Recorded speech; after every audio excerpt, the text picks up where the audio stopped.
A soft breeze drifts across the southern plains of the Sahara. On the silent hills, where crickets whisper into the African night, stand towering stones stacked with a quiet precision. No one knows exactly who built these walls or why they left. Yet through each stone, each circular tower, and each weathered path, we feel the lingering presence of a civilization that once bloomed in brilliance. Here, among wild nature and a sky full of stars, lies the remnants of a kingdom once worthy of legends. This is Great Zimbabwe, a city of stone, dusted by time, but whose memory still lingers in the wind, the moonlight, and the breath of thee. Welcome to Mystic Bedtime Stories, a place where sleep is nurtured by ancient tales, forgotten civilizations, and silent mysteries. Here, we don't just retell history. We invite you to drift slowly through time and memory. Each night is a gentle voyage into the distant past, where you can hear the whispers of ages in the quiet of the present dot in tonight's story. You'll be guided through ancient stone paths, marvel at mortarless walls that still stand tall, and feel the sacred spirit of the Shona people. Every word is spoken with softness and care, accompanied by the sound of wind through the trees, birdsong in the distance, and the faint rhythm of wooden drums. There is no rush, no heavy facts. Only you, the story, and time flowing like a calm river, gently carrying you into rest. Allow your breath to slow. Find your most comfortable position. Close your eyes and imagine yourself standing atop a rocky hill, gazing out at ancient walls that have stood for centuries. The breeze caresses your skin. The scent of dry grass and red earth hangs in the air. In this moment, you are no longer of the present. You are a witness, a traveler inside a tale that began long, long ago. And now, as everything becomes quiet, as your heart settles into stillness, let us begin the story of Great Zimbabwe, the lost stone kingdom at the heart of Africa, where time once stood still and memory still hums through every silent stone. Picture, if you will, the southern reaches of Africa as the sun begins its descent toward the horizon.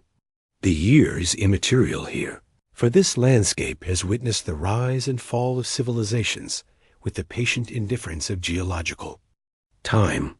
The granite hills, known locally as kopjes, rise from the red earth like the vertebrae of some ancient sleeping creature. Their surfaces smoothed by countless seasons of rain and wind. The air is warm, but not oppressive, carrying the scent of wild jasmine and the distant smoke of cooking fires. Somewhere in the distance, a fish eagle calls, its cry echoing across the valley, where the Mitarikwi River winds its way through the landscape like a silver thread. This is the Masvingo province of modern Zimbabwe, but tonight, we're not concerned with modern boundaries. Tonight, we're listening to the land itself, to the stories held in the very stones beneath our feet as the golden light of late afternoon transforms the granite to amber. You begin to notice something extraordinary. These are not merely random rock formations scattered across the landscape. There is intention here, purpose.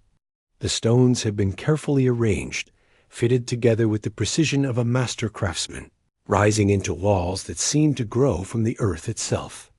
No mortar binds them, no cement holds them in place. They stand through the simple genius of perfect placement, each stone chosen for its size and shape, fitted with the patience of people who understood that true permanence comes not from forcing nature, but from working with it. The walls curve and flow with the natural contours of the granite hills, creating enclosures that feel both built and organic. In the growing twilight, they seem to breathe with the land, expanding and contracting with the temperature changes that come with the African sunset. You can almost hear the whispers of the stonemasons who placed each block, their voices carried on the evening breeze that stirs the acacia trees.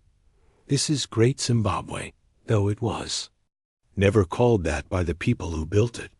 To them, it was simply home, the center of their world, the place where their ancestors walked and where their children would learn the ancient ways. The name Zimbabwe comes from the Shona phrase, Jimba Zimbabwe, meaning great houses of stone. And tonight, as shadows lengthen across the landscape, we begin to understand why these structures have captured the imagination of all who encounter them. The stones themselves tell part of the story. They are granite, formed deep in the earth millions of years ago, when this part of Africa was still taking shape.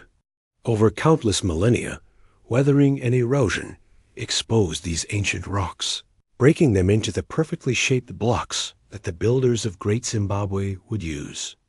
It was as if the earth itself had prepared the materials, waiting patiently for the right people to come along and arrange them into something magnificent. As we stand here in the gathering dusk, watching the last light play across the stone walls, we can feel the weight of history in the air. These walls have witnessed the rise and fall of an empire, the coming and going of countless generations, the slow dance of seasons and years that turns even the mightiest civilizations to dust. Yet they remain, these patient stones, holding their secrets close, waiting for those who know how to listen. The wind picks up slightly, carrying with it the distant sound of drums. Or perhaps it's just the memory of drums, echoing across the centuries from the time when these walls enclosed not silence, but the vibrant life of a thriving city. For this was indeed a city, not just a collection of monuments, but a living, breathing center of trade and culture that connected the heart of Africa to the wider world. In the distance, a hyena calls, its voice rising and falling in the ancient rhythm of the African night. The sound seems to unlock something in the stones themselves, and suddenly we can sense the presence of those who came before, the builders and traders, the priests and artisans who once walked these pathways and gathered within these walls. They are gone now, their civilizations scattered to the winds of time, but their legacy remains in every perfectly placed stone, every curved wall, every doorway that frames the endless African sky. As the stars begin to appear overhead, the same stars that guided the ancient builders in their work, we prepare to delve deeper into the mystery of Great Zimbabwe. For this is more than just an archaeological site, more than just a collection of ruins. This is a story of human ambition and achievement, of a people who dreamed in stone and built their dreams into reality, creating something that would outlast empires and endure through the centuries. The night air is cool now, carrying the promise of stories yet to be told. Let your breathing slow and deepen as we prepare to step through the doorways of time, to walk among the shadows of the past, and to discover the secrets that lie hidden in the heart of Africa's greatest stone city. As the African night deepens around us, let us pause for a moment to understand the very name of this remarkable place. Zimbabwe. The word rolls off the tongue like poetry, carrying within its syllables the wisdom of an ancient people who understood that names hold power, that what we call a place shapes how we see it, how we remember it, how we honor it. In the language of the Shona people, who have lived in this region for over 1,000 years, the word Jimba Zimbabwe translates to great houses of stone. But this simple translation barely captures the depth of meaning embedded in these words. To the Shona, a Jimba is not merely a house in the way we might think of it today. It is a place of gathering, of ceremony, of connection between the living and the ancestors. It is where the spiritual and physical worlds meet, where the past converses with the present, where the stones themselves become vessels for memory and meaning. The mabua, the stones, are not just building materials to the Shona people. They are the bones of the earth, the foundation upon which all life rests. Each stone carries the weight of geological time, the pressure of ancient seas, the memory of when this land was young and the continents were still finding their places. To build with stone is to build with the very essence of permanence, to create something that will endure long after its builders have returned to the earth. As we stand here in the star-filled darkness, surrounded by these ancient walls, we begin to understand that Great Zimbabwe was never intended to be merely impressive. It was built to be eternal, to serve as a bridge between the world of the living and the realm of the ancestors. The careful placement of each stone, the flowing curves of the walls, the precise alignment of the structures with the natural landscape, all of this speaks to a people who understood that true architecture is not about dominating the environment, but about creating harmony with it. The Shona people who built Great Zimbabwe were the descendants of Bantu-speaking peoples who had migrated southward over many centuries, bringing with them the knowledge of ironworking, cattle keeping, and sophisticated agricultural techniques. They were not nomads or simple villagers, but the inheritors of a complex cultural tradition that valued both practical skill and spiritual wisdom. When they chose this particular site for their great stone city, they were making a decision that would echo through the centuries. The location itself tells us much about the vision of these ancient builders. The granite copies provided not only the raw materials for construction, but also natural defensive positions and spiritual significance. In Shona cosmology, high places are closer to the realm of the ancestors, the Mudzimu, who watch over the living and guide their decisions. To build on the hills was to build in conversation with the spirits, to create a place where the earthly and divine could meet. The word Zimbabwe has traveled far from its origins in the Shona language. Today it names a modern nation, appears on maps and in history books, is spoken in languages the original builders never knew. But here, in this quiet place where the stones still stand as they were placed centuries ago, the word returns to its original meaning. Here, Zimbabwe is not a political entity or a tourist destination. It is what it always was, a great house of stone, a place where human dreams were made manifest in granite, where the temporary became eternal dot in the gentle night breeze that stirs the acacia trees. We can almost hear the voices of the ancient builders discussing their work. They spoke of stones the way a poet speaks of words, understanding that each piece had its place, its purpose, its contribution to the greater whole. They knew that they were not just building walls and enclosures, but creating a statement that would endure long after their own voices had fallen silent. The name Zimbabwe carries within it the aspirations of a people who dared to dream in stone. They understood that while human life is brief, human achievement can be eternal. They knew that the stones would remember what flesh might forget, that the walls would stand as witnesses to their skill, their vision, their deep connection, too. The land that gave them life. As we prepare to explore deeper into the mysteries of this ancient place, let us carry with us the understanding that Zimbabwe is more than just a name on a map. It is a testament to the human capacity to create beauty that transcends time, to build bridges between the physical and spiritual worlds, to leave behind something that speaks to the deepest aspirations of the human heart. The stars wheel overhead, in their ancient patterns, the same stars that guided the builders in their work, that witnessed the rise and eventual abandonment of this great stone city. In their light, the walls of Great Zimbabwe stand as they have for centuries, patient and enduring, ready to share their secrets with those who have learned to listen to the whispers of stone in the distance. The night sounds of Africa continue their eternal symphony. A nightjar calls from the darkness, its voice rising and falling in a rhythm that seems to match the rise and fall of the stone walls themselves. The sound carries across the centuries, connecting us to the builders who once worked here under.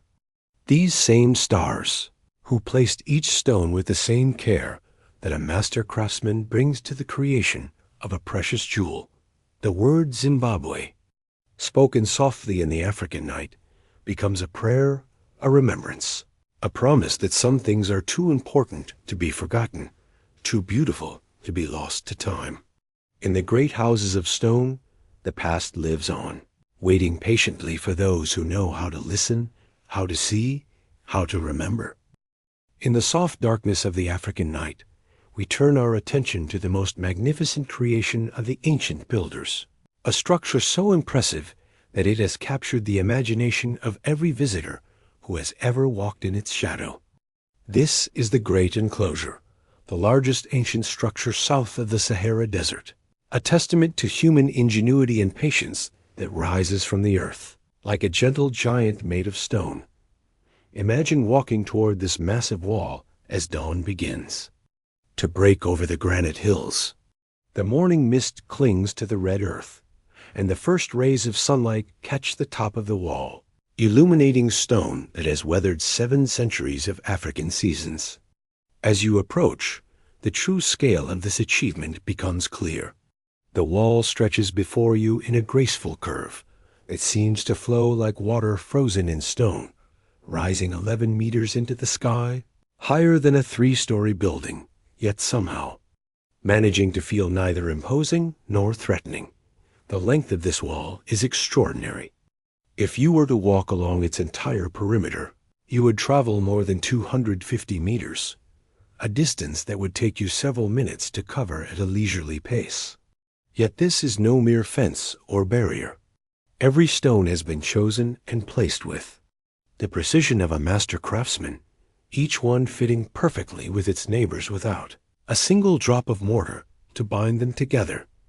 This is perhaps the most remarkable aspect of the Great Enclosure, and indeed of all the structures at Great Zimbabwe. The builders achieved their masterpiece through what archaeologists call dry stone walling, a technique that requires not chemical bonds, but perfect understanding of weight, balance, and the natural properties of stone. Each granite block was selected not just for its size, but for its shape, its weight distribution, its ability to lock into place with the stones around it. The skill required for this kind of construction is extraordinary. The builders had to understand how stones would settle over time, how they would expand and contract with temperature changes, how they would respond to the seasonal rains that sweep across the African landscape. They had to think not just about today or tomorrow, but about centuries into the future, creating a structure that would remain stable long after their own hands had returned to dust dot. As you run your fingers along the smooth surface of the wall, you can feel the individual stones, each one shaped by countless years of weathering before the ancient builders selected it for this purpose. The granite itself is warm to the touch, having absorbed the heat of the African sun, and in the gentle morning light, you can see the subtle variations in color and texture that make each stone unique while they'll lay, contributing to the harmonious whole. The Great Enclosure is not simply a circular wall, though from a distance it might appear to be. As you walk around its perimeter, you discover that it forms a complex shape, with entrances carefully positioned to channel the flow of people and perhaps to align with important astronomical events. The builders understood that architecture is not just about creating shelter, but about shaping human experience, about creating spaces that feel right to the people who use them. Near the southern section of the wall, you encounter one of the most intriguing features of the entire complex. Here, the builders created what archaeologists call a parallel passage, a narrow corridor that runs between the main wall and an inner wall for about 60 meters. Walking through this passage is like entering a stone canyon with walls rising high on both sides, creating a sense of intimacy and enclosure that contrasts dramatically with the open landscape beyond. The craftsmanship here is particularly evident. The walls are not rough or hastily constructed, but finished with an attention to detail that speaks to the builder's pride in their work. The outer face of the Great Enclosure features coursing, regular layers of stone that create horizontal lines across the surface of the wall. This is not accidental, but intentional, a decorative element that transforms functional architecture into something beautiful at the top of the wall. The builders created a distinctive pattern using carefully selected stones. This chevron or herringbone design runs along the crown of the wall like a signature, an artistic flourish that announces to anyone who sees it that this structure was created by people who understood that utility and beauty are not opposites, but partners in the creation of lasting architecture. The Great Enclosure encloses an area of approximately 1,800 square meters, roughly the size of a small city block. Within this space, the original builders created a complex of smaller structures, living areas, and ceremonial spaces. Today, most of these internal structures have vanished, returning to the earth from which they came, but the stone foundations remain like the bones of a great organism, hinting at the vibrant life that once flourished here. The entrance to the Great Enclosure is itself a masterpiece of ancient engineering. The builders created a narrow, curved passage that forces visitors to slow down, to approach the interior with deliberation and perhaps reverence. This is not an accidental design choice, but a conscious decision to control the experience of entering this sacred space. The passage is just wide enough for a few people to walk side by side, creating a sense of intimacy and shared purpose among those who enter together. As you finally emerge from the entrance passage into the interior of the Great Enclosure, the full magnitude of this achievement becomes clear. You are standing within a space that was ancient when Columbus sailed to the Americas. That was already centuries old when the first European explorers reached the southern tip of Africa. Yet the walls that surround you are as solid today as they were when the last stone was placed in position, by hands that understood the secret of making temporary human effort into permanent human achievement. The silence within the Great Enclosure is profound, broken only by the gentle whisper of wind through the stone and the distant call of birds. In this quiet, you can almost hear the echoes of the past, the voices of the builders who worked here, the ceremonies that once took place within these walls, the everyday conversations of people who called this place home. The stones remember, everything holding the past within their crystalline structure, waiting patiently for those who know how to listen.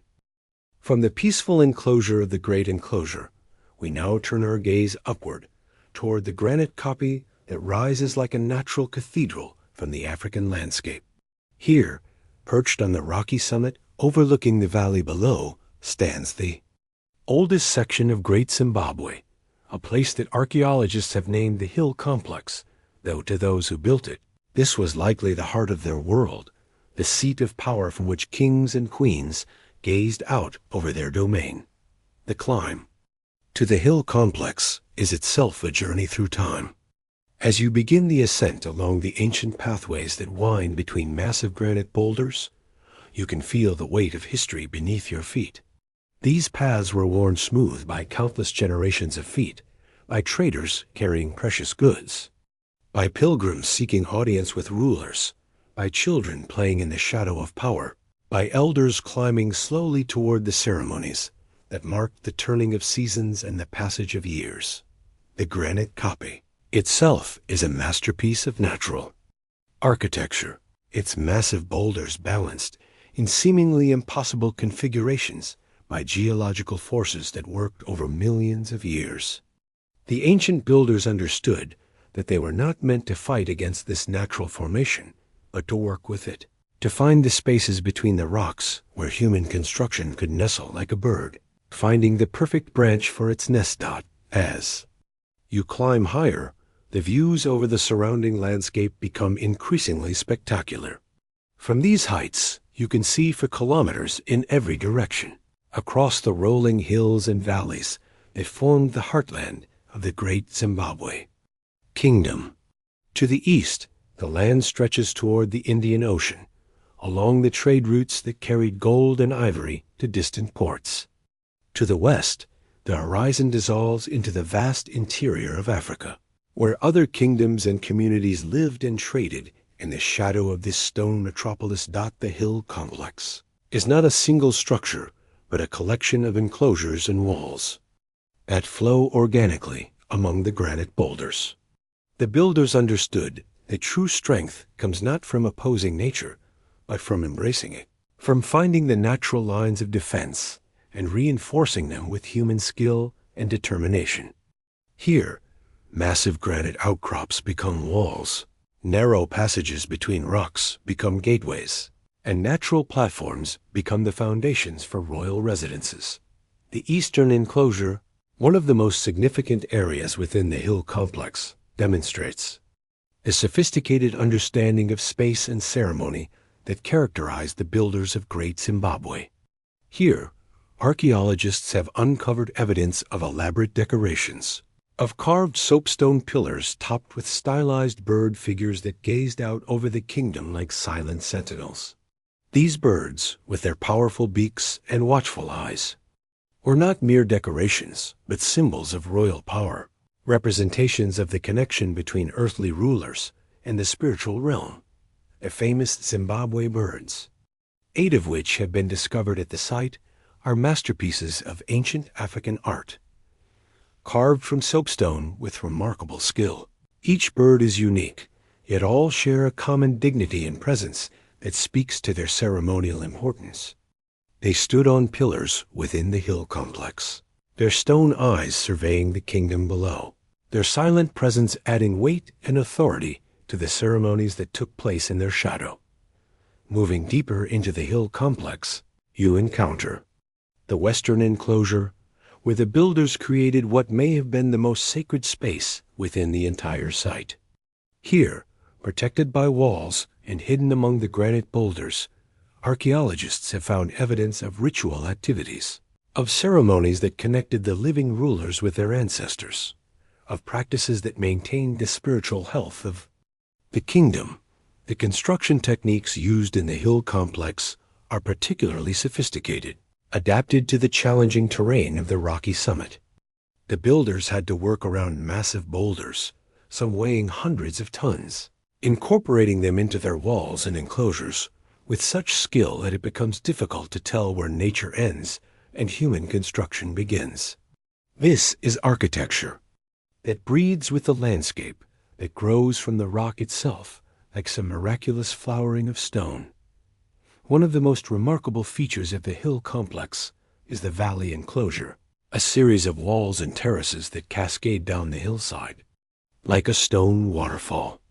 From the royal quarters at the summit, these structures create a visual connection to the valley below, a stone stairway that symbolically links the realm of the rulers with the world of their subjects. The builders understood that architecture is not just about creating shelter, but about making statements, about expressing power and authority through the language of stone.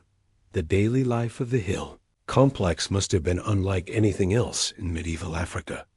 Here, in chambers carved from living rock and enclosed by walls that seemed to grow from the earth itself, the rulers of Great Zimbabwe made decisions that affected trade routes stretching from the Atlantic to the Indian Ocean. They received ambassadors from distant lands, settled disputes between communities, and participated in ceremonies that maintained the spiritual balance of their kingdom. The acoustics of the hill complex are particularly remarkable. The granite formations create natural amphitheaters where voices carry clearly across considerable distances. A whisper spoken in one enclosure can be heard distinctly in another, a phenomenon that the ancient builders surely understood and incorporated into their ceremonial practices. The stones themselves become participants in the rituals, amplifying and shaping the human voice in ways that must have seemed magical to those who experience them as evening approaches and the African sun begins its descent toward the western horizon. The hill complex takes on an almost mystical quality. The granite glows with warm light, and the shadows cast by the stone walls create intricate patterns that shift and change with the movement of the sun. This is the golden hour when the hill complex reveals its true nature, not as a ruin or archaeological site, but as a living testament to human creativity and ambition. From these heights, the rulers of Great Zimbabwe could see their entire world spread out below them. The great enclosure in the valley, the smaller settlements scattered across the landscape, the cattle kraals where wealth was measured in livestock, the agricultural fields where the foundation of prosperity was laid season after season. They ruled not from isolated splendor, but from a position where they could see and be seen, where their presence was a constant reminder of the order and stability that their leadership provided. The hill complex stands today much as it did 7 centuries ago, weathered by time, but unbroken by the centuries. The granite endures, the walls remain, and the silence holds within it the echo of voices that once shaped the destiny of a kingdom that stretched across hundreds of thousands of square kilometers of African landscape. Now, as the evening shadows lengthen across the granite hills of Zimbabwe, let us step back through the corridors of time to meet the hands that shaped these magnificent stones. For Great Zimbabwe was not built by giants or mystical beings, but by people much like ourselves, with dreams, hopes, and an extraordinary understanding of their world. The ancestors who created this stone city were the Gokomir people, whose name has been whispered through generations like a gentle breeze through the baobab trees. Between the 4th and 7th centuries, these communities farmed the fertile valley, mined and worked iron, establishing the foundation for what would become the greatest stone city in sub-Saharan Africa. They were the early ancestors of the modern Shona people, carriers of wisdom that would span more than 1,000 years. Picture, if you will, the valley as it was in those ancient days. The granite outcrops that would later support the great stone walls were already there, patient and enduring, waiting for human hands to discover their potential. The Gokomir people lived in harmony with this landscape, their round thatched homes dotting the hillsides like mushrooms after rain. They were skilled metal workers, their forges glowing warm against the African night, as they shaped iron tools and copper ornaments that would help build their civilization. These were not nomadic peoples, but settled communities who understood the rhythm of the seasons, the language of the soil, and the secrets held within the earth's treasures. They cultivated millet and sorghum in the rich valley bottom, their fields stretching green and golden under the endless African sky.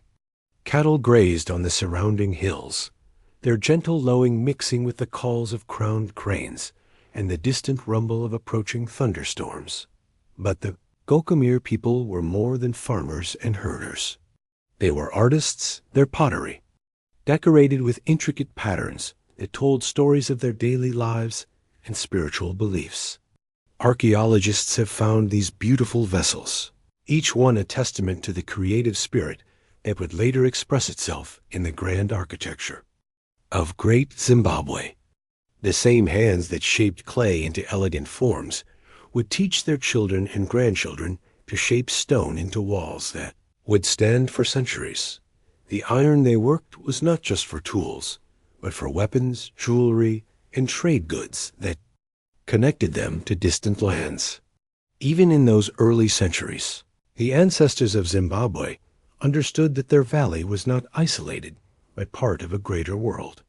Gold dust from nearby streams found its way into their settlements, and they learned to work this precious metal into ornaments and objects of beauty. The ancestors of the Bantu-speaking Shona people, who reside in the region today, are believed to have been the original inhabitants of Great Zimbabwe. These people carried within them the seeds of greatness, though they could not have imagined that their descendants would build walls that would inspire wonder for 1,000 years to come. As the centuries passed, the Gokomir culture evolved, influenced by new ideas and technologies, but always maintaining its essential character. The people developed a sophisticated understanding of astronomy, tracking the movements of stars and seasons that would guide their agricultural practices and religious ceremonies. They watched the Southern Cross wheel across the night sky and knew exactly when the rains would come. Their society was organized around extended families and clans, each with its own totem animal and spiritual guardian. The lion, the elephant, the fish eagle, and the zebra were not just animals to them, but spiritual ancestors whose wisdom guided their daily lives. This deep connection to the natural world would later be reflected in the positioning and design of Great Zimbabwe's stone structures. The Gokomir people developed a complex system of beliefs that honored both the living and the dead. They believed that ancestral spirits, or Java Jimu, could communicate with both the living and God, serving as intermediaries between the earthly realm and the divine. This spiritual framework would become the foundation for the sacred spaces that would eventually be built within the stone city. When disagreements arose, they were settled by councils of elders who gathered under the great trees, their voices calm and measured as they sought solutions that honored both tradition and justice. The concept of Ubuntu, the understanding that we are all interconnected, was not just a philosophy, but a way of life that guided every interaction. The women of the Gokomir culture were skilled potters, weavers, and keepers of oral tradition. They passed down stories through generations, their voices carrying the wisdom of the ancestors like seeds on the wind. It was they who taught the children the names of the stars, the properties of medicinal plants, and the sacred songs that would accompany important ceremonies. The men were skilled in metalworking, hunting, and the care of cattle. But both men and women participated in the agricultural cycles that sustained their communities. During the planting season, the entire village would work together, their songs echoing across the fields as they prepared the soil for the seeds that would become next season's harvest. As the Gokomir culture matured, it began to produce the specialized craftsmen who would eventually master the art of dry stone construction. These skilled builders learned to read the natural fractures in granite, to understand how stones could be fitted together without mortar, using only weight and careful placement to create structures of incredible stability and beauty. The transition from the Gokomir culture to the early Shona kingdoms was gradual, like the slow change of seasons. New techniques were learned, new trade relationships established, and new social structures developed. But the fundamental values, the deep connection to the land and the ancestors, remained constant like the granite hills themselves. By the 10th century, the descendants of the Gokomir people had begun to build the first stone structures at Great Zimbabwe. These were not the massive walls we see today, but smaller enclosures and platforms that served as the foundation for the architectural marvel that would follow. Each stone was placed with reverence, each wall built with the understanding that they were creating not just shelter, but a sacred space that would honor both the living and the dead. The knowledge of stoneworking passed from father to son, from master to apprentice, each generation adding their own innovations and improvements. The builders developed an almost mystical understanding of their materials, knowing instinctively how to select stones that would fit together perfectly, how to create walls that would drain properly during the rainy season, and how to construct passages that would channel the wind to cool the interiors. And so, from the simple farming communities of the Gokomir culture grew the sophisticated civilization that would build Great Zimbabwe. It was a gradual transformation, like the slow growth of a baobab tree, each year adding another ring of strength and wisdom. The people who would eventually rule from behind those great stone walls carried within them the accumulated knowledge of centuries, the patient wisdom of farmers, the skilled hands of craftsmen, and the spiritual depth of those who understood their place in the great web of existence. As we prepare to continue our journey through the night, let us remember that Great Zimbabwe was not built by strangers or invaders, but by people who belonged to this land as surely as the granite belonged to the hills. Their descendants still live in Zimbabwe today, carrying forward the traditions and wisdom of their ancestors, keepers of a heritage that stretches back through the mists of time to those first Gokomir farmers who looked up at the granite hills and saw not just stone, but possibility. The wind that blows through the ruins of Great Zimbabwe tonight carries with it the whispers of all those who came before, the Gokomir people and their Shona descendants, builders of dreams in stone, creators of a legacy that time cannot diminish. Let their story carry you gently into sleep, where dreams of ancient wisdom and enduring beauty await. As the African moon rises higher in the star-scattered sky, casting silver light across the ancient stones of Great Zimbabwe, let us follow the pathways that once carried treasures across continents and oceans. For this stone city was not an isolated fortress in the wilderness, but the beating heart of a vast trading network that connected the gold mines of the interior to the spice markets of distant lands. Imagine, if you will, the early morning mist rising from the valleys around Great Zimbabwe as merchants and their heavily laden caravans prepared for journeys that would take them across hundreds of miles of African landscape. The air would be filled with the sounds of preparation, the gentle lowing of cattle, the soft shuffle of sandaled feet on stone pathways, and the quiet murmur of traders discussing the precious goods they carried. At the center of this great commercial web lay gold, gleaming and eternal as the African sun itself. The streams and rivers that wound through the granite hills around Great Zimbabwe carried gold dust in their waters, and the people of the stone city had learned to coax this precious metal from the earth with patient skill. In the flickering light of oil lamps, craftsmen worked through the cool night hours, transforming raw gold into delicate ornaments, ceremonial objects, and the small ingots that would become the currency of international trade. But Great Zimbabwe's wealth was not built on gold alone. The vast herds of elephants that roamed the surrounding forests provided ivory, their magnificent tusks becoming objects of desire in distant courts and markets. The skilled hunters of Zimbabwe understood these gentle giants, tracking them through the forests with respect and reverence, taking only what was needed to sustain their trade relationships with the outside world. The ivory that left Great Zimbabwe was not simply raw material, but carved and shaped by master craftsmen into objects of extraordinary beauty. Delicate figurines, ornate ceremonial staffs, and intricately decorated boxes made their way along the trade routes, carrying with them the artistic vision of Zimbabwe's skilled artisans.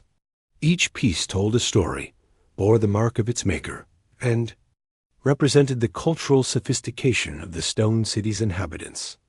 From the workshops of Great Zimbabwe, these treasures began their long journey to the coast, following ancient paths that had been worn smooth by generations of traders.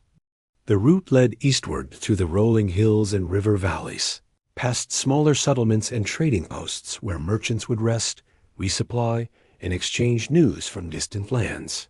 These pathways were more than simple trade routes.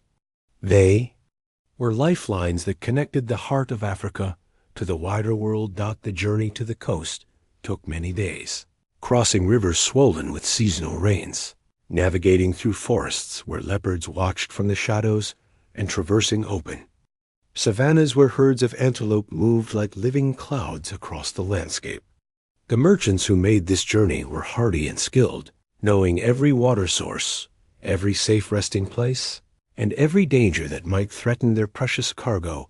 At the end of this overland journey lay the Swahili coast, a string of sophisticated city-states that served as the gateway between Africa and the Indian Ocean.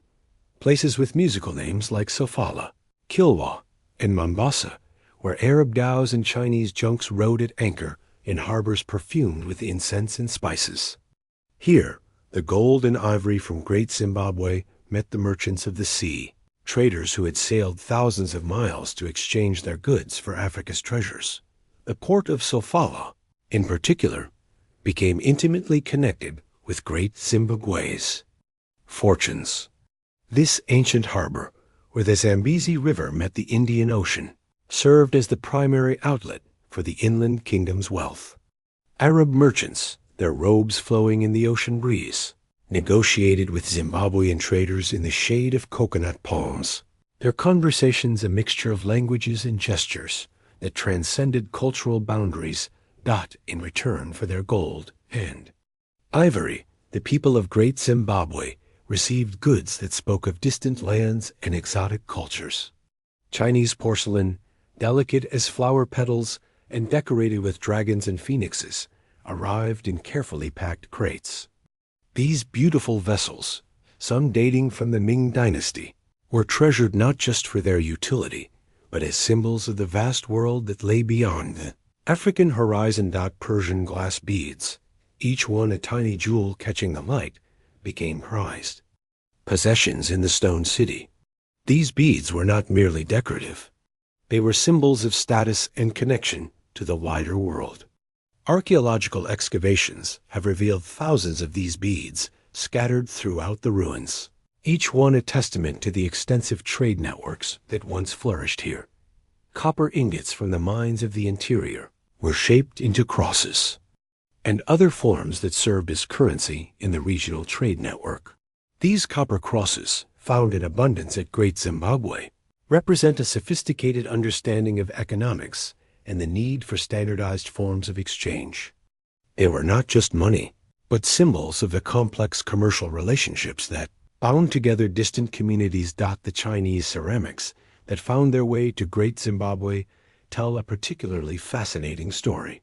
Fragments of blue and white porcelain, carefully preserved in a dry African climate, bear witness to trade relationships that spanned half the world. These delicate pieces, some decorated with intricate patterns of flowers and birds, traveled thousands of miles by ship and caravan to reach the stone city in the heart of Africa. The presence of these Chinese goods speaks to the sophistication of the Indian Ocean Trade Network, a maritime web that connected ports from East Africa to the South China Sea. Monsoon winds carried merchant ships across the vast expanse of the Indian Ocean, their holds filled with goods that would be eagerly received in distant markets. The same winds that brought the rains to Great Zimbabwe also carried the ships that brought these treasures from across the sea.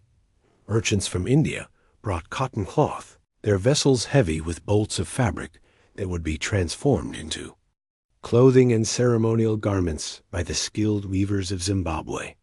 The brilliant colors and intricate patterns of these Indian textiles added beauty to the daily lives of the people in the stone city, their garments reflecting the cosmopolitan nature of their civilization. The flow of goods was not one way, however. Along with gold and ivory, Great Zimbabwe exported iron goods, weapons, and tools that were prized throughout the region. The skilled metalworkers of the stone city created spearheads, axe heads, and agricultural implements that were traded as far as the Arabian Peninsula. Their reputation for quality craftsmanship made Zimbabwean iron goods highly sought after in distant markets. The trade networks that centered on Great Zimbabwe were not simply commercial relationships, but cultural exchanges that enriched all participants. New techniques in metalworking, agriculture, and architecture flowed along these trade routes, carried by merchants who served as inadvertent ambassadors between civilizations. The stone city became a melting pot of ideas and influences, its culture enriched by contact with distant lands. The prosperity generated by this trade allowed Great Zimbabwe to support a large population and to undertake the massive construction projects that created the stone walls we see today. The wealth that flowed through the city's markets funded the quarrying of granite, the skilled labor needed for construction, and the artists who created the beautiful objects that adorned the stone city. The seasonal nature of the monsoon trade created a rhythm of activity that governed life in Great Zimbabwe. During the trading season, the city would be bustling with activity as merchants arrived with their goods and departed with loads of gold and ivory.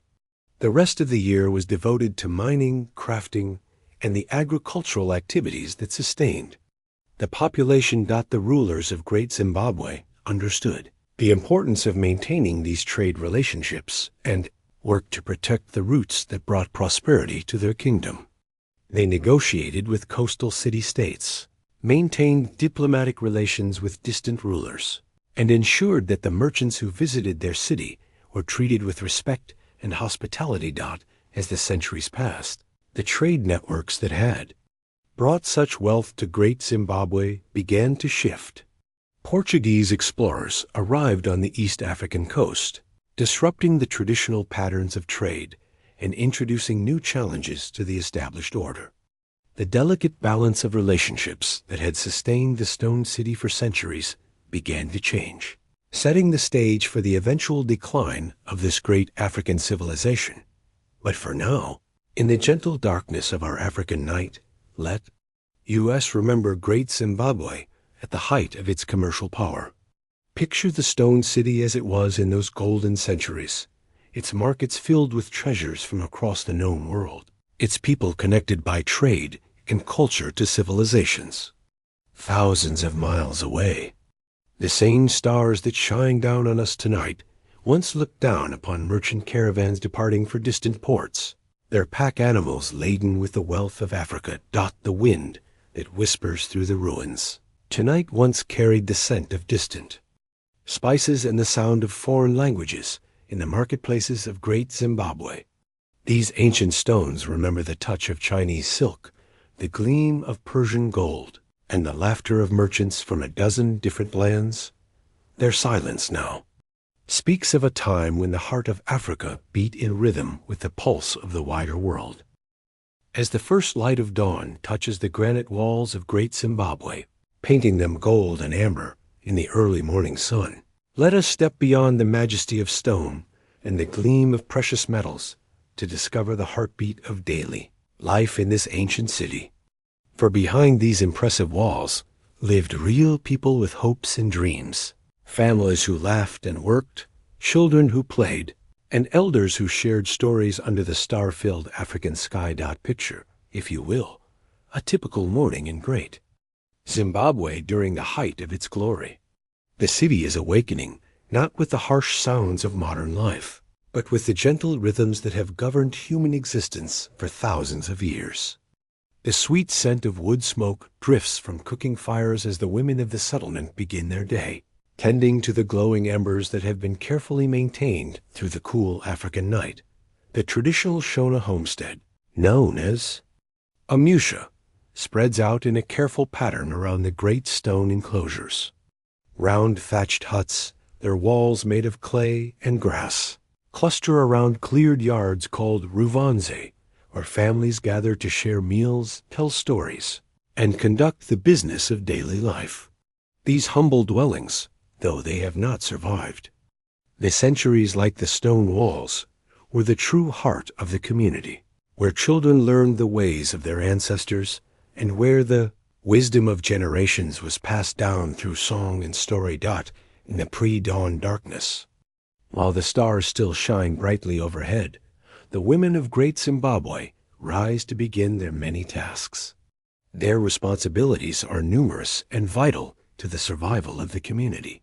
They tend the cooking fires, their skilled hands shaping clay pots and wooden bowls that will hold the day's meals. The pottery they create is not merely functional, but beautiful, decorated with intricate patterns that tell stories of their culture and beliefs. The sound of grinding stones echoes through the settlement as grain is transformed into flour for the day's bread. Millet, sorghum, and later maize form the foundation of the diet, supplemented by beans, peanuts, pumpkins, and sweet potatoes grown in the fertile valley surrounding the stone city. The women work with practiced efficiency, their movements graceful and sure as they prepare the foods that will sustain their families through another day. Water is precious in this land of seasonal rains, and the women make daily journeys to the rivers and streams that flow through the valley. They carry large clay vessels on their heads, their posture straight and proud as they navigate the rocky paths that connect their homes to the water sources. These daily processions create a rhythm of life that connects the stone city to the natural world that sustains it. As the sun climbs higher, the men of Great Zimbabwe begin their own daily routines. The younger men and boys take on the responsibility of herding the cattle that are so central to Shona life.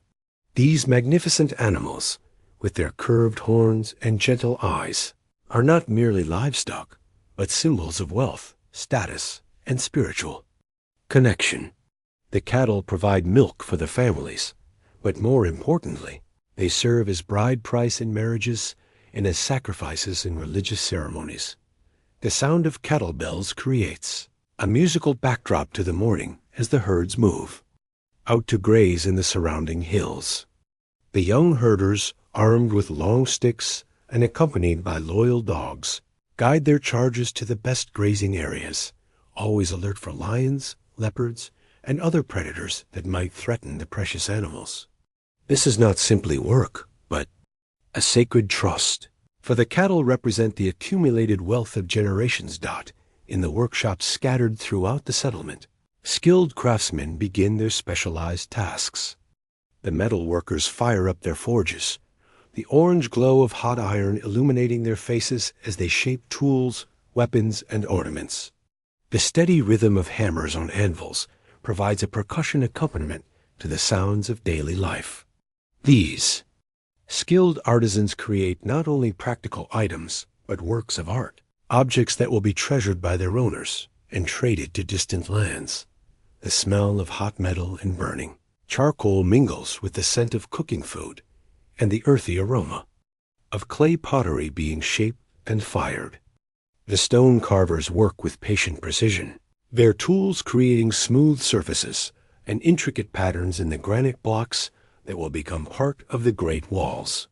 Each stone is carefully selected and shaped, a process that requires not just skill, but an almost mystical understanding of the rock's natural properties. Children play in the cleared spaces between the huts, their laughter echoing off the stone walls as they engage in games that teach them the skills they will need as adults. The boys practice with miniature spears and shields, learning the movements of warriors and hunters. The girls work with small clay pots and wooden dolls, mimicking the domestic tasks they will master as they grow older. But childhood, Great Zimbabwe, is not all work and preparation. The children know dozens of traditional games, songs, and stories that connect them to their cultural heritage. They chase each other through the ruins, play hide and seek among the stone passages, and gather in the evenings to listen to the tales told by their elders. These stories, passed down through generations, preserve the history and wisdom of their people. The educational system of Great Zimbabwe is not formal, but deeply effective. Children learn by observation and participation, gradually taking on more responsibilities as they demonstrate their readiness. Boys learn to identify different types of cattle, to read the signs of weather and season, and to understand the complex social relationships that govern their society. Girls master the arts of pottery, weaving, and food preparation, but they also learn the medicinal properties of plants and the rituals that ensure the blessing of the ancestors. As the day progresses, the rhythm of work continues with the steady pace that characterizes agricultural societies. The farmers tend their fields in the valley below, their hoes glinting in the sunlight as they work the rich soil. The seasonal cycle of planting, cultivation, and harvest governs the entire rhythm of life in the stone city. During the rainy season, the fields turn green with growing crops, and the sound of running water from the streams provides a constant backdrop to daily activities. The women excel at brewing beer from millet and sorghum, a skill that is both practical and ceremonial. This beer is not merely a beverage, but an essential part of social and religious life. It is shared during community gatherings, offered to honored guests, and used in ceremonies to commune with the ancestral spirits. The process of brewing requires patience and skill, and the women take great pride in the quality of their product. Food preparation is a communal activity that brings families and neighbors together. The women gather in small groups to prepare meals, their conversation flowing as easily as the work itself. They share techniques, exchange gossip, and teach the younger women the secrets of traditional cooking. The evening meal is a time for families to come together, to share the events of the day, and to strengthen the bonds that hold the community together. The traditional Shona diet is both nutritious and varied, adapted to the climate and resources of the region. Sadza, a thick porridge made from ground grain, serves as the foundation of most meals, accompanied by relishes made from vegetables, meat, and sometimes fish from the nearby rivers. Wild fruits and vegetables supplement the cultivated crops, and the people of Great Zimbabwe are skilled at preserving food for the dry season when fresh produce is scarce. Religious observances weave through every aspect of daily life in Great Zimbabwe. The people believe deeply in the presence and power of ancestral spirits, and they conduct regular ceremonies to honor these supernatural protectors. Small household shrines are maintained in many homes, where family members make offerings of food and beer to ensure the continued blessing of their ancestors. Community ceremonies mark important events in the agricultural calendar, celebrating the planting season, the first rains, and the harvest. These gatherings involve the entire population of the Stone City, with drumming, dancing, and the sharing of traditional foods. The ceremonies strengthen social bonds and reinforce the cultural values that hold the community together. The evening hours in Great Zimbabwe are perhaps the most magical time of day. As the sun sets behind the granite hills, painting the sky in brilliant shades of orange and purple, families gather around cooking fires to share their evening meal. The day's work is done, and this is the time for storytelling, music, and the quiet conversations that maintain the social fabric of the community. Traditional music plays an important role in daily life, with various instruments providing accompaniment to both work and celebration. The mbira, a thumb piano with metal keys, creates haunting melodies that are believed to facilitate communication with the ancestral spirits. Drums of various sizes provide rhythmic accompaniment to dances and ceremonies, their beats echoing off the stone walls and carrying across the valley. The social structure of Great Zimbabwe is complex, but clearly understood by all its inhabitants. Older men serve as leaders and decision-makers, their wisdom respected and their authority acknowledged. The extended family forms the basic unit of society, with multiple generations living in close proximity and sharing resources and responsibilities. Marriage customs are elaborate and meaningful, serving not just to unite individuals, but to strengthen the bonds between families and clans. The Stone City is not an isolated fortress, but part of a larger network of settlements and trading posts that stretch across the region. Visitors arrive regularly, bringing news from distant places and goods for trade. These interactions enrich the cultural life of Great Zimbabwe, introducing new ideas, techniques, and perspectives that keep the community vibrant and growing. As the night deepens and the cooking fires burn low, the people of Great Zimbabwe prepare for sleep. The children are tucked into their beds, their mothers singing soft lullabies that have been passed down through generations. The night sounds of the African bush provide a gentle symphony. The distant roar of lions, the call of night birds, and the rustle of wind through the grass.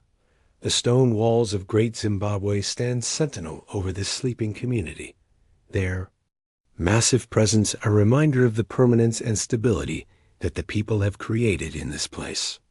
But it is not the stones themselves that make this place special. It is the lives that unfold within their embrace, the daily rhythms of work and rest, joy and sorrow, that give true meaning to this ancient city.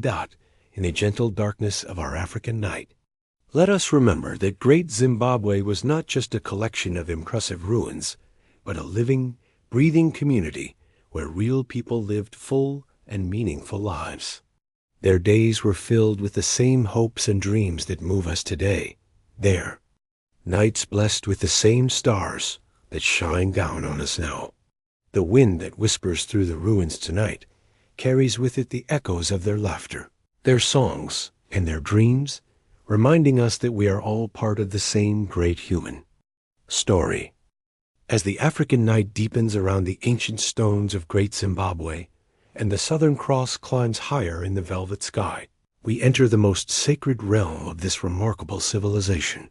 Here, beyond the reach of merchants and traders, Beyond the daily rhythms of farming and craft lies the spiritual heart of the stone city.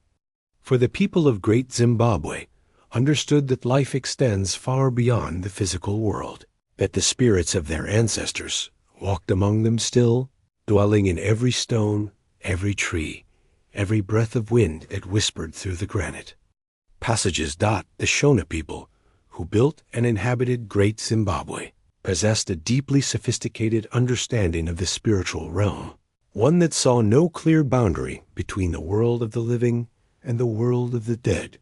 They believed that when a person died, their spirit did not simply disappear, but continued to exist in a parallel realm, watching over their descendants and maintaining a vital connection to the community they had left behind, not at the center of Ah. This spiritual universe stood Nwari, the creator god whose name means the one who is in the ancient Shona language. Mara was understood to be omnipotent and omnipresent, the ultimate source of all life and power. Yet this great deity was also remote, so far above human concerns that ordinary people could not approach directly. The distance between humanity and the divine was not a barrier, but a reflection of the profound respect and reverence that the Shona people felt for the creative force that had brought everything into being. This is where the ancestors became essential, serving as intermediaries between the world of the living and the realm of the divine. The Shona believed that these ancestral spirits, known as Javajimu, possessed the unique ability to communicate with both the living and with Mori himself. They were the bridge across the spiritual divide, carrying prayers and petitions upward to the Creator, while bringing blessings and guidance down to their descendants. Picture, if you will, the hill complex of Great Zimbabwe as it was during a sacred ceremony. The ancient stones, positioned high above the valley floor, create a natural amphitheater where the boundary between earth and sky seems to dissolve. Here, in this elevated sacred space, the spiritual leaders of the community would gather to commune with the ancestors, their voices rising in ancient chants that had been passed down through countless generations. The hill complex was more than just a fortress or a palace. It was the spiritual and religious center of the entire city. The careful positioning of the stone walls, the precise alignment of the passages, and the sacred enclosures within the complex all served to create a space where the physical and spiritual worlds could intersect. The ancestors were believed to dwell here, their presence palpable in the cool shadows between the granite blocks and in the whisper of wind through the stone corridors. The process of ancestor veneration was not a matter of worship, but of respectful communication. The Shona people understood that their deceased relatives had not abandoned them, but had instead gained new powers and perspectives that could benefit the living. When families faced difficulties, when crops failed, when illness struck, they would turn to their ancestors for guidance and intervention. The rituals that connected the living to the dead were elaborate and meaningful, involving the entire community in a web of spiritual relationship. Family members would gather at sacred sites within the stone city, bringing offerings of food, beer, and other gifts to honor their ancestors. These ceremonies were not somber affairs, but celebrations of the continuing bonds that linked the generations. Together, traditional Shona religion recognized different categories of ancestral spirits, each with its own role and importance. The most immediate were the Mudzimu, the spirits of recently deceased family members who maintained a close interest in the affairs of their living relatives. These spirits were believed to be particularly concerned with the moral behavior of their descendants, rewarding good conduct and punishing those who strayed from traditional values.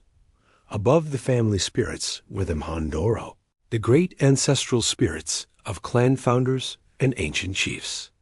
These powerful beings were thought to have influence over larger territories and communities, controlling rainfall, fertility, and the general prosperity of the land. The Mhandoro were often associated with specific natural features like mountains. Rivers or sacred groves, places where their power was particularly concentrated. The granite landscape around Great Zimbabwe was itself seen as sacred, imbued with the presence of ancestral spirits. The massive boulders that dominate the terrain were not simply geological formations, but dwelling places for the supernatural beings who watched over the community. The people understood that they were not the masters of this landscape, but its caretakers, responsible for maintaining the harmony between the physical and spiritual realms. Spirit mediums, known as svikiro, played a crucial role in maintaining communication between the living and the dead. These gifted individuals had the ability to become possessed by ancestral spirits, allowing the dead to speak directly to their descendants. During these possession ceremonies, the mediums would take on the personality and voice of the deceased, delivering messages, giving advice, and making pronouncements about community affairs. The selection and training of spirit mediums was a sacred responsibility. These individuals were often chosen by the spirits themselves through dreams, visions, or other supernatural signs. Once called to this role, they underwent extensive training in the traditions and genealogies of their communities, learning to recognize the different spirits and to facilitate their communication with the living. The stone structures of Great Zimbabwe were designed to accommodate and enhance these spiritual practices. The circular enclosures, the narrow passages, and the elevated platforms all served specific ceremonial purposes. The acoustics of the stone walls amplified the voices of the spirit mediums, while the enclosed spaces created intimate settings where the presence of the ancestors could be felt most strongly. Sacred objects played an important role in ancestor veneration. The famous soapstone birds of Great Zimbabwe, with their mysterious symbolism and careful craftsmanship, were likely used in religious ceremonies. These beautiful sculptures, carved from the soft stone found in the surrounding hills, may have represented the spirits of important ancestors or served as intermediaries between the physical and spiritual realms. The positioning of these sacred objects within the stone city was carefully considered. They were placed in locations where they would be visible to both the living and the dead, serving as focal points for prayer and meditation. The very act of carving these objects was itself a form of spiritual practice, with the artists serving as conduits for ancestral inspiration. The daily life of Great Zimbabwe was permeated with awareness of the spiritual realm. Before beginning any important task, people would seek the blessing of their ancestors. Before planting crops, before embarking on trading expeditions, before making important decisions, the community would consult with the spirits through their mediums and ceremonial practices. The agricultural calendar was closely tied to spiritual observances. The first rains of the season were welcomed with ceremonies that honored the ancestors and sought their continued blessing on the crops. The harvest was celebrated with festivals that gave thanks to both the spirits and the Creator God for the abundance of the earth. These celebrations strengthened the bonds between the living and the dead, while reinforcing the community's connection to the natural world. The concept of time in traditional Shona culture was cyclical rather than linear. The ancestors were not distant figures from the past, but present realities who continued to influence the world of the living. Past, present, and future were all part of a continuous spiral of existence, with the spirits serving as the thread that connected all the generations together. This understanding of time gave the people of Great Zimbabwe a profound sense of continuity and purpose. They were not isolated individuals struggling alone against the challenges of life, but part of an eternal community that included all who had come before and all who would come after. The stone walls they built were not just physical structures, but monuments to this eternal connection, permanent reminders of the bonds that transcended death itself. The ethical system of the Shona people was deeply influenced by their belief in ancestral oversight. The spirits were thought to be particularly concerned with social harmony, honesty, and respect for traditional values. Those who violated these principles might face supernatural punishment, while those who lived virtuously could expect ancestral protection and blessing. This system of spiritual accountability created a strong moral framework that governed behavior throughout the community. The knowledge that the ancestors were always watching, always aware of one's actions and intentions, provided a powerful incentive for ethical conduct. It was a form of social control that was both gentle and effective, based on love and respect rather than fear and punishment. The sacred sites within Great Zimbabwe were not limited to the stone structures themselves. Natural features like springs, caves, and unusual rock formations were also considered to be dwelling places of the spirits. These sites were approached with reverence and caution as places where the supernatural world intersected most directly with the physical realm. The process of death and ancestor transformation was understood as a gradual transition rather than an abrupt change. Person died. Their spirit was believed to linger near the community for a period of time before fully accepting their new role as an ancestor. Special ceremonies were conducted to guide the deceased through this transformation, helping them to understand their new responsibilities and powers. The living maintained ongoing relationships with their ancestors through regular offerings and communications.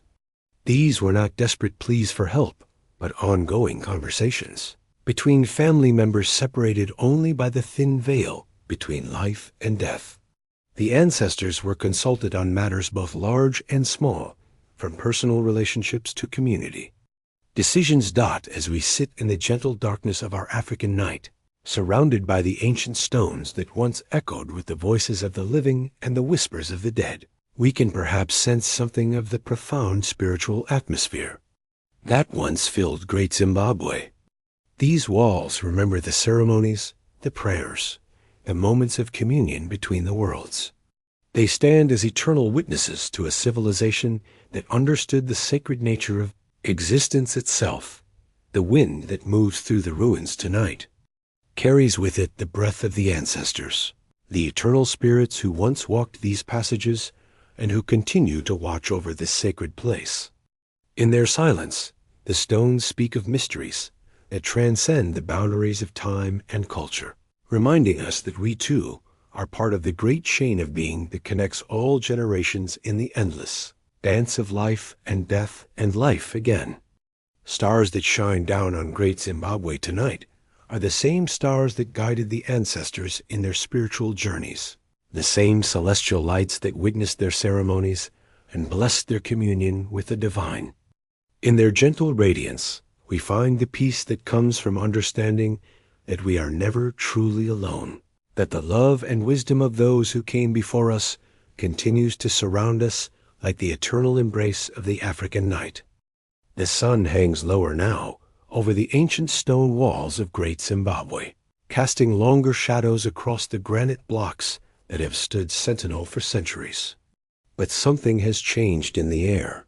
The bustling sounds of daily life, the laughter of children, the rhythmic pounding of grain, the distant lowing of cattle, these familiar melodies are growing fainter, like a song slowly fading into silence. Picture, if you will, the early decades of the 15th century.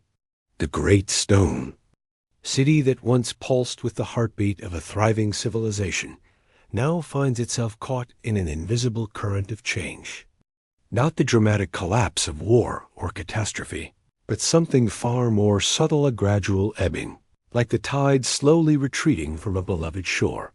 The people of Great Zimbabwe had always been in harmony with their environment. For 3 centuries, they had read the language of the land with the wisdom of generations. They understood the seasonal patterns of rain and drought, the cycles of the rivers, the secret places where gold glinted in the earth. But now, the land itself seemed to be whispering a different story. In the hill complex, where the ancestors had been honored for countless generations, the elders gathered more frequently. Their weathered hands traced the smooth surfaces of the sacred stones as they spoke in hushed tones about the changing times. The rains, they observed, had become less reliable. The streams that had once flowed steadily through the valley now ran thin in the dry season, and the springs that had never failed their forefathers were showing signs of straying. The great walls of the valley complex still stood magnificent and unbroken, their precise stonework as solid as the day they were laid. But within their embrace, the population had grown beyond what the surrounding land could comfortably sustain.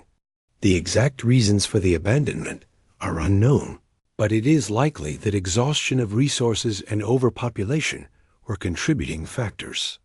What had once been a blessing, the steady growth of families, the prosperity that drew people from distant lands, had become a gentle burden on the environment that had nurtured them for so long.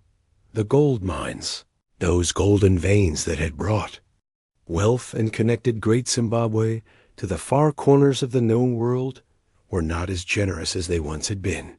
The most accessible deposits had been worked for generations, and the deeper veins required more effort for smaller rewards. The young men who had once eagerly joined the mining expeditions now looked toward other opportunities, other places where the earth might offer her treasures more freely. Meanwhile, along the coast, the currents of trade were shifting like sand, dunes in a desert wind. From the early 15th century, international trade began to decline amid a global economic downturn, reducing demand for gold, which adversely affected Great Zimbabwe. The merchants who had once traveled the long routes from the Swahili coast to the Stone City found new paths, new trading partners, new sources of the precious metals and ivory that had made Great Zimbabwe the jewel of the interior. But perhaps, most significantly, new centers of power were emerging. To the north, a dynamic leader named Nyatsimba Mutoda had established himself in the fertile valleys near the Zambezi River. The first, Mutapa, was a warrior prince named Nyatsimba Mutoda, from the Kingdom of Zimbabwe, who expanded the reach of the kingdom, searching for new sources of salt in the north, near the Zambezi. This was not rebellion or conquest in the traditional sense, but rather the natural evolution of a people adapting to changing circumstances. As families began to consider their options, they did so not with bitterness or desperation, but with the same thoughtful deliberation that had characterized their ancestors' decision to build this stone city in the first place. They had come to this valley centuries ago because it offered opportunity, security, and prosperity. Now, those same opportunities beckoned from new directions. The departure, when it came, was as methodical and dignified as the construction of the great walls themselves. Families packed their most precious belongings, the iron tools that had been passed down through generations, the ceramic vessels decorated with the intricate patterns that told the stories of their clans, the gold ornaments that marked their status and achievements. They did not destroy what they were leaving behind. Instead, they treated the stone city with the reverence due to a sacred place. The great walls were not abandoned to neglect or decay. Before departing, the people performed ceremonies of respect and gratitude. They offered thanks to the ancestors who had guided them to this place, and they asked for blessings on their new journeys. The stones themselves were seen as holding the memory of all who had lived among them, and so they were left to stand as monuments to a golden age. Some families chose to join the growing kingdom of Mutapa in the north, drawn by reports of fertile lands and new opportunities along the Zambezi. Others migrated southwest, where the traditions of stone building would continue at places like Kami. With the city's decline, its stoneworking and pottery-making techniques seemed to have transferred southward to Kami. The skills, the knowledge, the cultural wisdom that had created Great Zimbabwe would not be lost, but would flower again in new places. The final households to leave the stone city did so with the same careful attention to ritual and respect that had characterized their ancestors' arrival. They sealed the entrances to some of the sacred spaces, not to lock them away forever, but to preserve them for future generations who might one day return. They left offerings in the places where they had prayed, small tokens of gratitude and remembrance. As the last families departed, the stone city did not fall silent all at once. The wind continued to whisper through the precisely fitted blocks, carrying with it the echoes of centuries of human habitation. The walls continued to stand, patient and enduring, as if knowing that their purpose was not yet complete. Birds made their nests in the high places, and small animals found shelter in the carefully constructed spaces between the stones. By 1450, the capital and most of the kingdom had been abandoned, but this was not an ending so much as a transformation. The people of Great Zimbabwe had not disappeared. They had simply moved on to new chapters in their long and remarkable story. The stone city they left behind remained as a testament to their ingenuity, their artistic vision, and their deep connection to the land that had nurtured them. In the years that followed, the empty city took on an even more profound silence. The cooking fires no longer sent their smoke spiraling into the African sky. The drumbeats that had marked the rhythm of daily life and celebration were heard no more.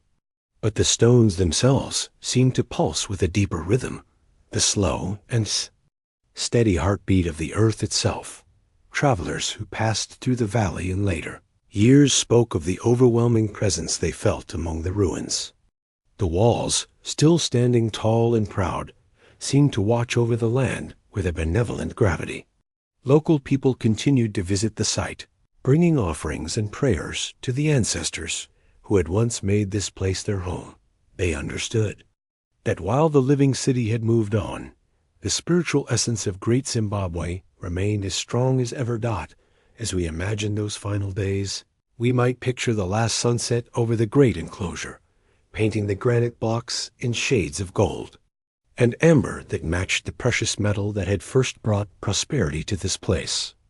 The massive walls stood silhouetted against the evening sky, their geometric precision a testament to the mathematical and engineering skills of their builders.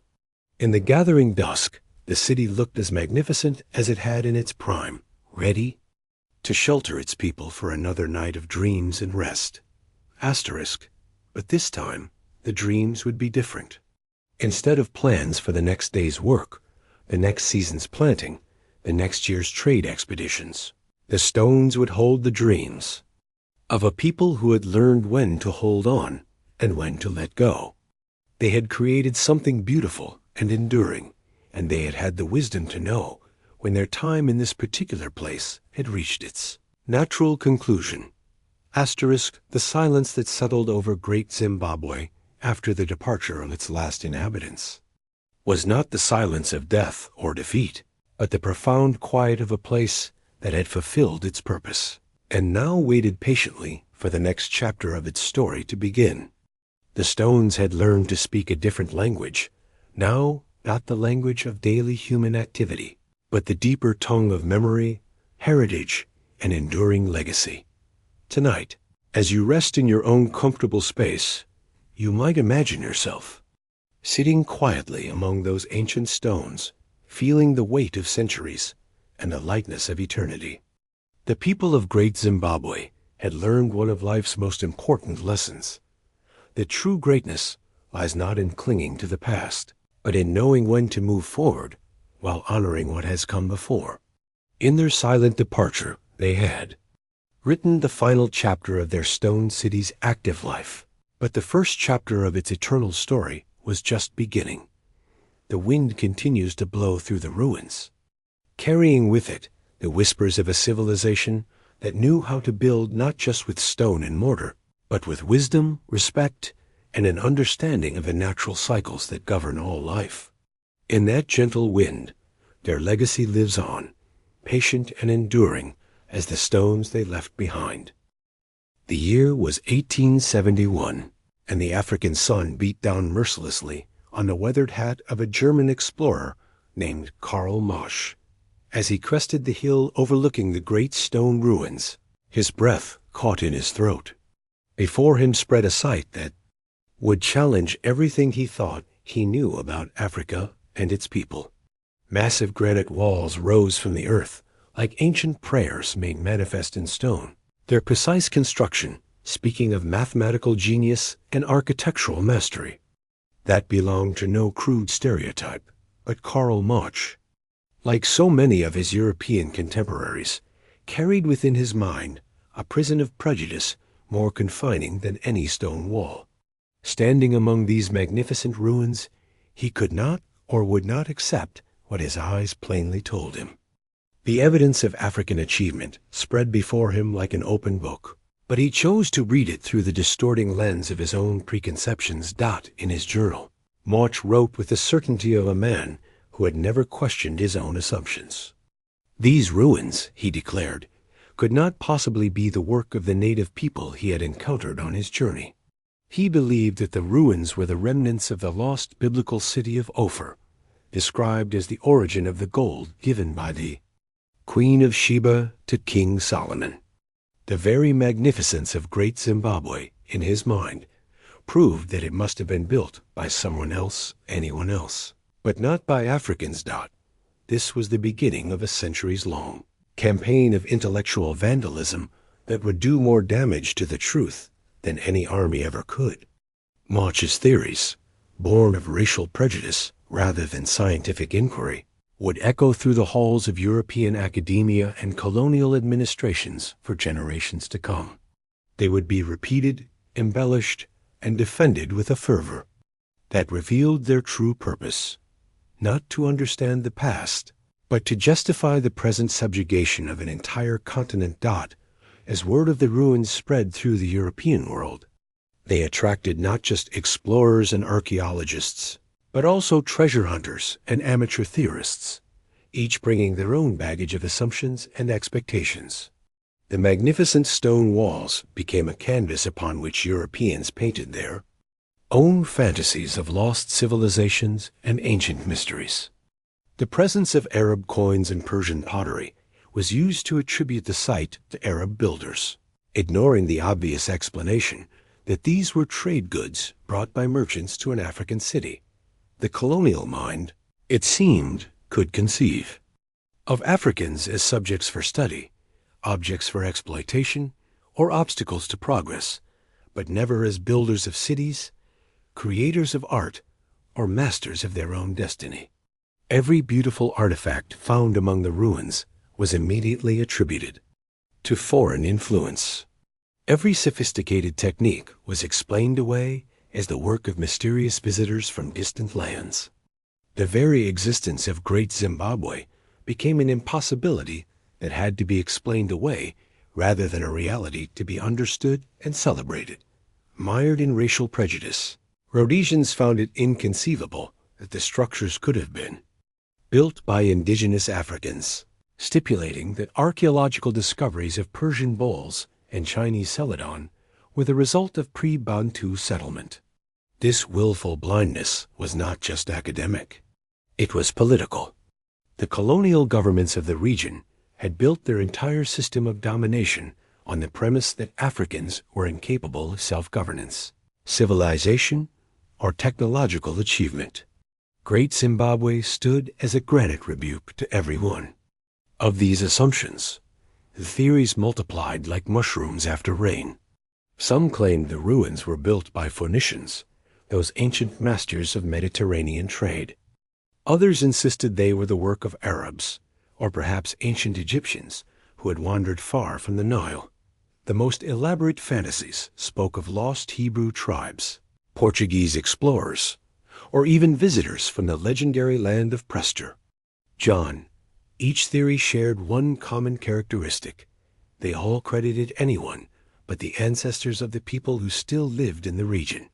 The colonial government pressured archaeologists to deny that the structure was built by indigenous Africans, because acknowledging it would have dismantled their civilizing mission rationale. This was not science. It was ideology masquerading as scholarship. The very foundations of colonial rule depended upon the myth of African inferiority, and Great Zimbabwe threatened to bring that entire edifice crashing down. The damage done by these willful misinterpretations extended far beyond academic circles. Early archaeologists who took a crack at the site were so focused on proving that an alien civilization built the stone walls that they threw away many relics found among the ruins, because they clearly were African-made, priceless artifacts that could have told the true story of Great Zimbabwe were discarded like refuse because they contradicted the preferred narrative.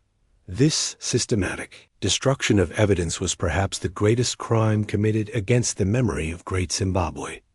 Each discarded pot, each ignored tool, each dismissed ornament represented a voice from the past that would never be heard again. The very people who claimed to be studying the ruins were actively destroying the evidence that could have revealed their true history. But truth, like water, has a way of finding its way through the smallest cracks.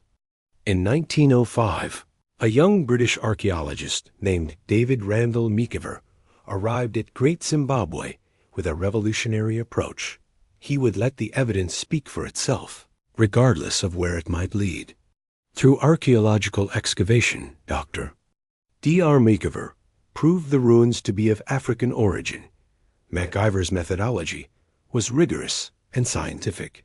He examined the pottery, studied the construction techniques, analyzed the artifacts, and dated the various layers of occupation. The absence of any artifacts of non-African origin led him to conclude that the structure was built by local people. His findings were clear and unambiguous. Great Zimbabwe was built by Africans, for Africans, and represented one of the greatest achievements of medieval African civilization. He contended that the ruins were not built by an ancient and vanished white civilization, as was currently believed, but were of purely African origin, and that they dated from about the 14th century. His view was borne out by later research. This should have been a moment of celebration, a recognition of African achievement that had been hidden for too long. Instead, it was met with fierce resistance from those who had too much invested in the old myths. The colonial establishment fought back with all the weapons at their disposal. MacIver's findings were dismissed, his methods questioned, and his conclusions challenged by those who preferred comfortable lies to uncomfortable truths. Other reports arguing for an African origin followed but were controversial, as the white government of Rhodesia pressured archaeologists to support alternative theories. The battle for the truth about Great Zimbabwe became a microcosm of the larger struggle between colonial mythology and historical reality. On one side stood the accumulated weight of prejudice, political necessity, and willful ignorance. On the other stood the quiet testimony of the stones themselves, the patient voice of archaeological evidence, and the growing courage of scholars, who refused to let politics override science. As the 20th century progressed, the evidence for African authorship of Great Zimbabwe became overwhelming. Each new excavation, each careful analysis, each rigorous study added another stone to the edifice of truth. The walls of prejudice that had been built around the ruins began to crumble, revealing the magnificent achievement that had always been there, waiting to be acknowledged. But the damage had been done. Generations of Africans had been taught to doubt their own heritage, to look elsewhere for examples of achievement and civilization.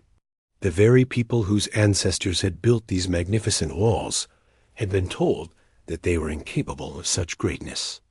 The psychological wounds inflicted by this systematic denial of African achievement would take decades to heal. Yet the stones themselves remained unchanged, patient witnesses to the truth that no amount of prejudice could alter. Every precisely fitted block, every carefully planned courtyard, every ingeniously designed drainage system spoke of minds that understood mathematics, engineering, and architecture with a sophistication that matched any civilization in the world. The granite walls of Great Zimbabwe had outlasted empires, survived political upheavals, and endured the assault of ignorance and malice. In the end, it was the stones that won, not through violence or argument, but through the simple persistence of truth. They stood there, massive and undeniable, offering their silent testimony to anyone willing to listen.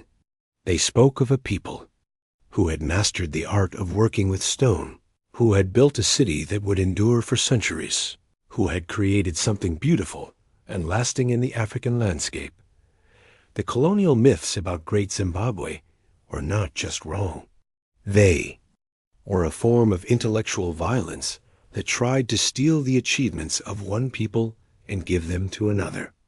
They were an attempt to rewrite history in service of contemporary politics, to deny the evidence of African excellence in order to justify African subjugation. But like all lies, they could not stand forever against the weight of truth. As we contemplate this chapter in the story of Great Zimbabwe, we might reflect on the power of prejudice to blind us to reality, and the courage required to see past our own assumptions. The European explorers who first encountered these ruins were not evil men, but they were trapped within the mental prisons of their own time and culture. They could not see what was plainly before them, because they had been taught not to see it. The real builders of Great Zimbabwe, the Shona people, and their ancestors never doubted who had created these magnificent walls. They knew, as they had always known, that this was their heritage, their achievement, their gift to the world. The stones remembered, even when the outside world chose to forget. And in the end, it was their quiet certainty, supported by the growing weight of scientific evidence, that restored Great Zimbabwe to its rightful place in the story of human achievement. Tonight, as you rest, you might imagine those ancient walls standing patient and proud under the African stars, no longer burdened by the weight of false theories and racist assumptions. They stand free now, able to tell their true story to anyone, willing to listen the story of African genius, African achievement, and African pride that no amount of prejudice could ever truly erase. As the first light of dawn touches the ancient stones of Great Zimbabwe, we find ourselves at the end of our gentle journey through time. The shadows are retreating from the massive walls, and the granite blocks seem to glow with that soft, golden light that has blessed this sacred place for over 7 centuries. Here, in the quiet of this African morning, we can almost hear the whispers of the past carried on the wind. The stones themselves have become storytellers, their weathered surfaces holding memories of kings and commoners, of trade routes and sacred ceremonies, of a civilization that once flourished in the heart of southern Africa. Today, as we stand among these ruins, we witness something quite remarkable. The stone bird that once perched atop the monoliths of Great Zimbabwe has found new life as the national symbol of modern Zimbabwe. This famous soapstone bird, carved by the ancestors of the Shona sometime between the 12th and 15th centuries, now graces the flag, coat of arms, and currency of the nation that bears the ancient city's name. It is a powerful symbol of continuity. This bird, carved from the same stone that built the walls, it represents the Badeler eagle, known to the Shona as Chapungu, a sacred creature that was believed to be a messenger between the living and the ancestors. In traditional Shona culture, the eagle soars between the earthly and spiritual realms, carrying prayers upward and blessings downward. When Zimbabwe gained its independence in 1980, the new nation chose to honor this ancient symbol. The bird that had watched over the stone city for centuries would now watch over a modern country. It was a deliberate choice, a statement that the new Zimbabwe was not merely a political entity born from colonial boundaries, but a continuation of an ancient African heritage. In a deeply symbolic gesture, some of these sacred birds have been returned to their original settings in the Great Zimbabwe ruins. After being removed by colonial authorities in the 19th century, their return represents more than just the physical restoration of artifacts. It represents the healing of a cultural wound, the reconnection of a people with their ancestral legacy. Stones of Great Zimbabwe teach us about resilience. They have weathered centuries of rain and sun, of political upheaval and cultural transformation. They have survived the departure of their original builders, the arrival of new peoples, the misinterpretations of colonial archaeologists, and the struggles of a modern nation finding its identity. As a UNESCO World Heritage Site since 1986. Great Zimbabwe stands as one of Zimbabwe's main tourist attractions and a testament to African achievement. It symbolizes African ingenuity and architectural prowess, preserving a critical chapter in African history and showcasing the continent's rich cultural heritage. But perhaps the most profound lesson that Great Zimbabwe offers us is about the power of persistence. The original builders of this stone city understood something that we sometimes forget in our fast-paced modern world. They built not just for their own generation, but for generations yet to come. They laid each stone with care, without mortar, trusting that their careful craftsmanship would endure. And it has endured. When the kings departed and the trade routes shifted, when the political center moved elsewhere and the city grew quiet, the stones remained. They became guardians of memory, silent witnesses to the rise and fall of human ambition. The eternal cycle of civilizations. Modern Zimbabwe sees Great Zimbabwe as a symbol of African achievement and cultural pride, with conservation teams keeping a close eye on the ancient wall's stability. The careful balance between preservation and access reflects a mature understanding of cultural heritage, recognizing that these stones belong not just to one nation, but to all humanity. As we prepare to leave this sacred place, let us carry with us the quiet wisdom of the stones. In our world of constant change and digital noise, Great Zimbabwe reminds us of the value of permanence, of building something meant to last. The Shona builders who placed these stones understood that true achievement is not measured in the span of a single lifetime, but in the legacy we leave for those who come after us. The wind picks up now, rustling through the msasa trees that have reclaimed parts of the ancient city. It is the same wind that once filled the sails of dhows carrying gold and ivory to distant shores, the same wind that whispered secrets to the stone birds perched on their monoliths, the same wind that carries the voices of the ancestors through the dreams of their descendants. In the growing light of morning, we can see that Great Zimbabwe is not truly a ruin at all. It is a living testament to human creativity and spiritual vision. Every stone was placed with intention, every wall built with purpose, every structure aligned with both practical needs and sacred beliefs. This was a city built by people who understood that architecture is more than mere construction. It is a form of prayer made manifest in stone. The Zimbabwe bird continues to watch over this land, just as it has for centuries. From its perch on the modern flag, it looks back to the ancient stones and forward to the future of the nation. It reminds us that we are all connected, past, present, and future in the great continuum of human experience. As the sun rises fully now, casting away the last shadows from the ancient walls, we prepare to return to our own world. But we carry with us the peace and wisdom of this place, the understanding that some things are meant to endure, that some achievements transcend the boundaries of time and culture. The stones of Great Zimbabwe will continue to stand, weathering the seasons, outlasting the politics of nations, outliving the ambitions of individuals. They are monuments not just to the skill of their builders, but to the enduring human desire to create something meaningful, something that will speak to future generations in a language beyond words. In the quiet of this African morning, as the young birds begin their dawn songs and the ancient stones warm in the early light, we find ourselves at peace. We have walked with the ancestors through their stone city, felt the weight of their achievements, and learned from their wisdom. The journey through time has brought us full circle, back to the present moment, enriched by the experience of touching something eternal. The wind carries one last whisper through the ruins, a gentle reminder that while empires rise and fall, while borders change and governments transform, the human spirit endures. It endures in the stones carefully placed by forgotten hands, in the symbols carved by ancient artists, in the stories passed down through generations, and in the quiet moments when we pause to remember those who came before us, Great Zimbabwe stands as a bridge between worlds, between past and present, between earth and sky, between the material and the spiritual.